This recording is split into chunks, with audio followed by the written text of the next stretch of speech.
Ketika pertama kali saya berkecimpung pada dunia konsultan Pace, banyak sekali teman-teman yang menanyakan, "Mbak, dari Pace bisa nggak sih tahu kapan gue kaya?"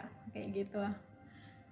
Nah, seiring perjalanan waktu, saya bisa memahami bahwa yang namanya kaya, kemakmuran, kaya, makmur, atau kita hidup dalam keberlimpahan itu ternyata ada hukumnya. Apa aja? Halo, bersama Yorita dari Mirai People Development Consultant. Nah, kali ini kita akan belajar 7 hukum keberlimpahan menurut Deepak Chopra. Jadi, keberlimpahan atau kita hidup dalam kelimpahan, kita hidup dalam kemakmuran seperti itu. Nah, kita harus bisa memahami bagaimana kemakmuran itu bekerja. Yang pertama, ini menurut Deepak Chopra. Yang pertama adalah sumber keberlimpahan itu tidak terbatas. Jadi kita jangan berpikir sempit bahwa kita bisa hidup berkelimpahan, kita bisa hidup dalam kemakmuran kayak gitu hanya dari gaji. Enggak. Ya kan? Kita harus bisa mempunyai mindset yang jauh lebih luas bahwa kemakmuran itu sumbernya tidak terbatas. Bisa dari mungkin teman memberikan sesuatu, ya kan, teman menawarkan opportunity, atau kita mendapatkan teman atau rekan kerja yang baik, mendapatkan bos yang mensupport kita, kita punya keluarga yang bahagia. Itu merupakan keberlimpahan kita, ya kan, kita sudah hidup dalam keberlimpahan. Jadi jangan kita mempersempit arti keberlimpahan tersebut, karena sumber keberlimpahan itu tidak terbatas. Itu yang pertama. Nah, yang kedua, apapun yang kita inginkan, mulailah dengan memberi. Jadi apapun yang kita inginkan, mulailah dengan memberi. Kalau kita nggak bisa memberikan secara materi, kita bisa memberikan secara pemikiran kita. Kita bisa memberikan waktu kita untuk hadir seutuhnya, ya kan, untuk ketika kita ada teman yang sedang kesulitan, kita bisa hadir secara fisik, meluangkan waktu kita. Itu kan juga memberikan waktu kita. Ketika teman curhat, kita juga mendengarkan dengan baik kayak gitu, tanpa mencela, tanpa menghakimi. Itu memberi juga. Memberikan pendapat kita, itu kan juga memberi. Jadi memberi itu tidak melulu berupa materi. Kemudian yang ketiga, uang adalah sebuah pertukaran nilai. Uang adalah sebuah pertukaran nilai. Oleh sebab itu, kita harus membelanjakan uang tersebut dengan sesuatu yang mempunyai nilai yang baik untuk diri kita dan juga baik untuk orang lain. Karena uang adalah sebuah pertukaran nilai. Jadi kalau kita membelanjakan untuk sesuatu yang tidak berarti, itu kan berarti dia tidak mempunyai nilai. Jadi belanjakan uang kita dengan bijaksana. Buat uang kita supaya itu bisa membawa perkembangan bagi diri kita dan perkembangan bagi orang lain. Entah itu perkembangan gizi bagi tubuh, ataupun gizi bagi jiwa kita, atau gizi bagi pikiran kita. Belanjakannya di sekitar itu.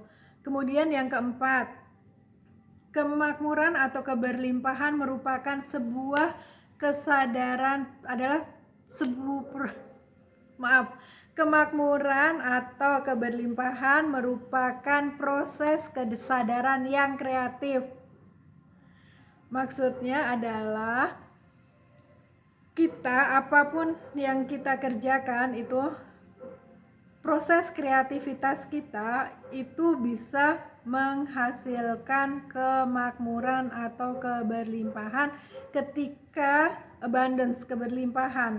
ketika kita menyadari bahwa apa yang kita kerjakan itu mendatangkan kebahagiaan untuk diri kita.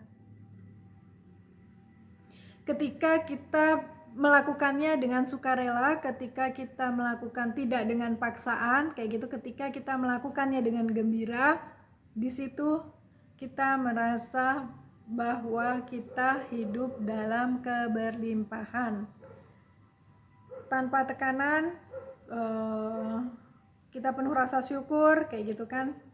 Jadi ada di frekuensi yang tinggi, abundance. Kita merasa bahagia, kita merasa penuh, seperti itu. Kemudian yang kelima, apapun yang kita inginkan, ke sana perhatian kita ditujukan. Apapun yang kita inginkan, ke sana perhatian kita ditujukan. Misalnya kita pengen punya rumah, ya kan? Otomatis kita mulai mencari, perhatian kita ditujukan daerah mana yang saya inginkan, harganya berapa yang saya inginkan, luas rumahnya, bentuknya, ya kan? Nah, perhatian apa yang kita inginkan, ke sana perhatian kita ditujukan. Jadi kan kita mulai memperhatikan detailnya, mulai memperhatikan seperti apa sih sebenarnya rumah yang kita inginkan. Atau kita menginginkan pekerjaan baru. Nah, kerjaannya kayak apa nih yang saya inginkan? Kerjaan pada posisi director of sales, kayak gitu. Nah, ke sana perhatian kita ditujukan. Untuk menjadi seorang director of sales itu kemampuan apa yang harus dimiliki? Bagaimana cara dia berkomunikasi dengan klien? Bagaimana dia membuat strategi perencanaan untuk supaya bisa meningkatkan penjualan. Perhatiannya ditujukan ke sana. Kemudian yang keenam, letting go atau melepaskan hasilnya. Kita tidak mempunyai keterikatan pada hasil, bahwa hasilnya harus seperti ini, seperti itu, kayak gitu ya.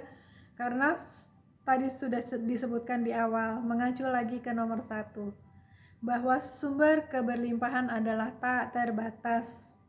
Jadi jangan kita menuntut hasilnya harus seperti ini. Dan harus, misalnya saya menginginkan, saya merasa berkelimpahan ketika saya mempunyai gaji 10 juta misalnya. Nah, terus kita terikat pada hasil bahwa ketika saya mempunyai gaji 10 juta. Padahal ya, ngacu ke nomor 1, sumber dari keberlimpahan tak terbatas. Padahal selain dari gaji, mungkin gajinya cuma 5 juta, tapi ternyata ada pekerjaan samping yang ditawarkan oleh teman, kayak gitu ya kan. Nah, itu kan juga memberikan rezeki, memberikan pemasukan lagi. Jadi nanti ketika dijumlah-jumlahin ternyata lebih dari 10 juta. Entah itu mungkin satu bulan mungkin terlalu banyak. Oke lah, minggu ini ternyata dapat traktiran dari teman, kayak gitu, atau minggu berikutnya dapat hantaran makanan yang bisa dimanfaatkan dalam waktu 1 minggu. Saya sering sekali seperti itu ya, orang mengirim makanan banyak yang bisa sampai 1 minggu, kayak gitu. Nah, itu juga mungkin teman-teman juga mengalami hal seperti itu. Atau tiba-tiba ada seorang teman yang mendapatkan rezeki, terus dia berbagi, kayak gitu kan nih, kayak gitu. Nah, sumber keberlimpahan itu tak terbatas. Jadi lepaskan hasilnya. Jangan kita berpikir bahwa saya akan merasa berkelimpahan kalau saya mendapatkan gaji 10 juta, padahal mungkin gajinya tidak sampai 10 juta, tapi kita bisa mendapatkan banyak sekali hal untuk memenuhi kebutuhan kita, ya kan, dan kita tidak merasa kekurangan.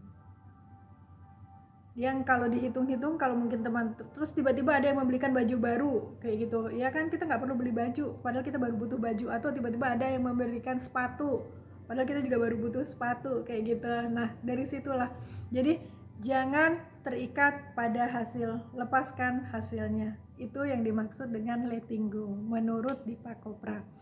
Kemudian yang ketujuh adalah menciptakan rasa, ini yang paling penting, menciptakan rasa bahagia untuk diri kita dan juga untuk orang lain. ketika kita merasa bahagia ya, kalau misalnya kita sedang bermanifestasi atau berusaha untuk mewujudkan apa yang kita inginkan kayak gitu, nah itu kan frekuensinya harus pada frekuensi yang cukup tinggi, frekuensi yang penuh rasa syukur ya kan, penuh rasa cinta. Nah seperti itu mudah pada posisi tersebut untuk menarik keberuntungan. Nah, untuk menarik apa yang kita inginkan. Nah, dari situ kita bisa menciptakan sesuatu yang bahagia untuk diri kita. Jadi jangan ngerasa cepat putus asa, ngerasa takut kayak gitu. Yang namanya apa yang kita cita-citakan, satu hal yang membuat mimpi kita tidak bisa menjadi kenyataan adalah rasa takut. Rasa takut gagal, ya kan? Takut ditolak, takut nggak sesuai harapan, takut itu yang membuat mimpi kita tidak bisa menjadi kenyataan. Kalau memang kita bermimpi untuk hidup dalam keberlimpahan, ya mulai dengan diri kita, bahwa kita harus bisa menciptakan rasa bahagia untuk diri kita sendiri dan juga untuk orang lain. Itu 7 hukum keberlimpahan dari Deepak Chopra. Saya ulangi, yang pertama adalah sumber keberlimpahan tak terbatas. Yang kedua, apapun yang kita inginkan, mulailah dengan memberi. Yang ketiga, uang adalah sebuah pertukaran nilai. Yang keempat, keberlimpahan merupakan sebuah proses kesadaran atau sebuah proses kreatif yang dilakukan dengan penuh kesadaran. Yang kelima, apapun yang kita inginkan, ke sana perhatian kita tertuju. Kemudian yang keenam, letting go. Jangan kita meminta hasilnya harus seperti ini. Terus kemudian yang ketujuh adalah menciptakan rasa bahagia untuk diri kita dan juga untuk orang lain. Semoga ini bisa membantu teman-teman untuk menciptakan keberlimpahan di dalam hidupnya. Terima kasih dan sampai bertemu di video yang lain. Jangan lupa like, comment, dan subscribe.